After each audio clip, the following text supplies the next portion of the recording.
یہ احساس زیادہ تر ٹانگوں میں محسوس کیا جاتا ہے کہ ٹانگیں اور بازو ہوا میں اڑ رہے ہیں۔ بازوؤں میں محسوس ہوتا ہے کہ ہڈیاں ہی نہیں ہیں اور یہ اتنے ہلکے ہو گئے ہیں کہ ہوا میں تیرنے لگے ہیں۔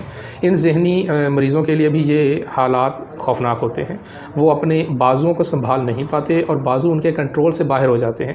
جیسے جیسے جسم کنٹرول سے باہر ہوتا جاتا ہے، مریض کے اندر تشویش، انزائٹی اور خوف بڑھتا جاتا ہے۔ ان مریضوں میں پاگل ہونے کا خوف مسلسل قائم رہتا ہے۔ یہ خوف جسم کنٹرول میں نہ ہونے یا نہ رہنے کی نشاندہی کرتا ہے۔ اسی طرح سے مریض سے پوچھیں گے تو وہ اس کو موت کا خوف بھی بتا سکتا ہے۔ تشویش کی کیفیت مسلسل قائم رہتی ہے اور ان کا رویہ ایسا ہو جاتا ہے کہ آپ انہیں فاسفورس، آرسینکم یا نائٹرک ایسڈ کا مریض سمجھ بیٹھیں گے۔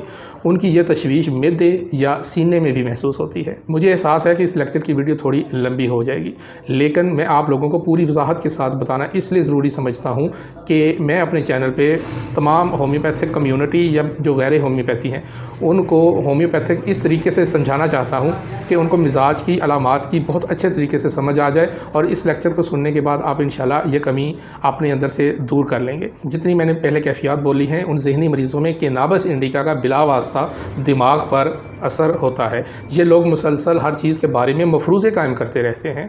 دنیا میں کیا ہو رہا ہے ان کے بارے میں ان کے اپنے ہی خیالات ہوتے ہیں۔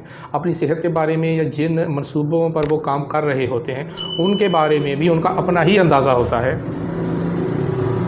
ہمارے مختلف مذاہب کے لوگوں پر تجربات کے مطابق یہ ہر حال میں اپنا خیال پیش کرتے ہیں۔ جو سب سے انوکھا ہوتا ہے وہ بہت تیز اور عقل مند ہوتے ہیں۔ ہر کام کو تجرباتی طور پر ہر زاویے سے فوراً دیکھ اور پرکھ لیتے ہیں۔ یہ مریض ہوتے ہیں کینابس انڈیکا کے۔ یہ لوگ بڑے تعلیم یافتہ ہوتے ہیں اور ان کا مطالعہ بھی بہت وسیع ہوتا ہے، لیکن ذہنی کارکردگی میں بہت تیز نہیں ہوتے۔ ان کے دماغ بہت بکھرے ہوئے ہوتے ہیں۔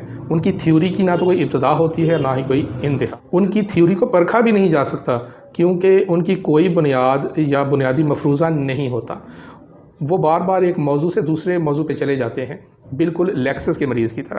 ہو سکتا ہے کہ ایسے مریض پہلے آپ کو لیکسس کے مریض ہی لگیں گے، مگر جیسے جیسے آپ ان کی مزید باتیں سنیں گے تو آپ کو محسوس ہوگا کہ ان کی باتیں کتنی بے بنیاد ہیں۔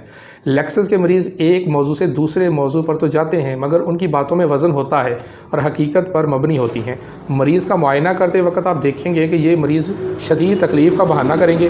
ایسے مریضوں کی دوا کا انتخاب بہت مشکل ہو جاتا ہے۔ مثال کے طور پر مریض آپ کو شدید پیاس کی علامت دیتا ہے، آپ اس کو بنیاد بنا کر دوا دینے لگتے ہیں تو مریض کہے گا ٹھہرو، اس پیاس سے مراد میرا مطلب ٹھیک پیاس نہیں تھا، مجھے یقین ہے کہ دراصل میرا پیاس کا مطلب نمک کی خواہش تھا کیونکہ میں نے کچھ دیر پہلے نمکین چیز کھائی تھی جس سے پیاس بڑھی ہے۔ مریض ہر علامت کے ساتھ یہی رویہ دہرا سکتا ہے، جس کے آخر میں آپ سر پکڑ کر بیٹھ جائیں گے کہ اس مریض کے ساتھ کیا کیا جائے۔ انہیں چیز کو اتنے مختلف زاویوں سے دیکھنے کی عادت ہوتی ہے کہ وہ اصل حقیقت کی سمجھ ہی نہیں آنے دیتے۔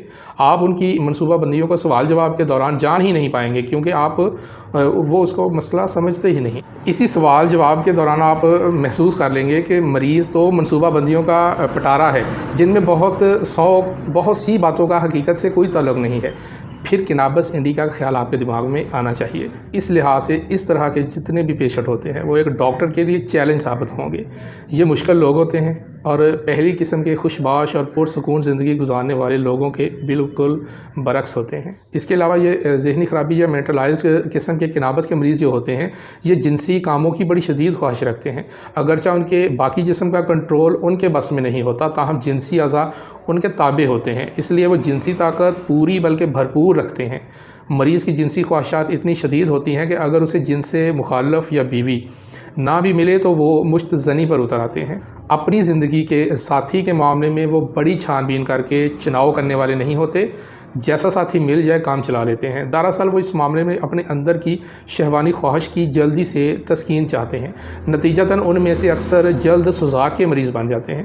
سوزاک کی ابتدائی اور شدید تکالیف میں یہ دوائی کافی کامیابی کے ساتھ استعمال ہوتی ہے، اگرچہ اس کے زرد گاڑے مواد کی علامت کی دوا کے تجویز کرنے میں کوئی اہمیت نہیں ہوتی کیونکہ یہ مریض کی نہیں بلکہ سوزاک مرض کی علامت ہے۔ دوا کی تجویز کے لیے کینابس کی مخصوص ذہنی علامات کا ہونا بہت ضروری ہے۔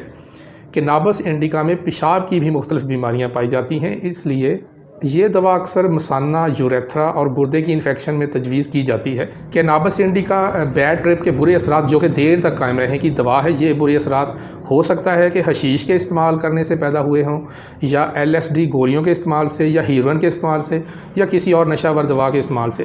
یہ دوا ایسے مریضوں میں بھی بہتر کام کرتی ہے جو نشہ آور ادویات کے سالوں استعمال کے بعد ذہنی طور پر اب بکھر چکے ہوتے ہیں۔ ایسے مریض جسمانی طور پر ٹوٹ چکے ہوتے ہیں اور بالکل کند ذہن بن جاتے ہیں۔ اگر یہ کند ذہنی شدید ہو چکی ہو یا مریض کے اندر کافی حد تک بڑھ چکی ہو تو اس کو ٹھیک کرنے کے لیے اگرچہ پہلی دوا فاسفورک ایسڈ ہے، تاہم اس کے علاوہ جو ادویات کام آتی ہیں ان میں کینابس انڈیکا اور ایگنس کاسٹرس بھی سر فہرست ہیں۔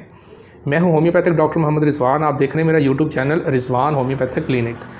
آپ سے ریکویسٹ ہے کہ اگر لیکچر پسند آئے تو اس کو دوسروں کی آسانی پیدا کرنے کے لیے لازمی لائک کر کے شیئر کر دیں، اور اگر آپ چاہتے ہیں کہ آپ کو ہومیوپیتھک علم دیا جائے، سکھایا جائے، سمجھایا جائے، تو آپ اس چینل کو رضوان ہومیوپیتھک کلینک کو یوٹیوب سے لازمی سبسکرائب کریں اور بیل کا بٹن